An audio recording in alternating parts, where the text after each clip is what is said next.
Поставете чистачката си с лекота. Повдигнете рамото на чистачката. Ако не е възможно, моля, консултирайте се с ръководството на автомобила си.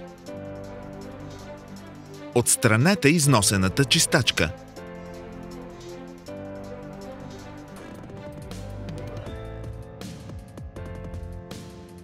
Поставете новата чистачка.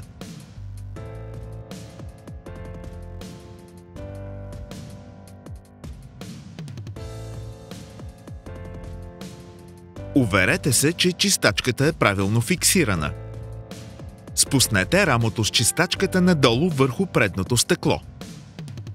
Тествайте, за да се уверите, че новите чистачки работят. Валео препоръчва да сменяте чистачките веднъж годишно. Премахнете етикета от индикатора за износване. Когато стане жълт, сменете перата на чистачките. Когато е възможно, рециклирайте, като изхвърлите опаковката в подходящия контейнер. Смяна на Valeo Silencio. Всички видове чистачки, обхванати от гамата Valeo Silencio.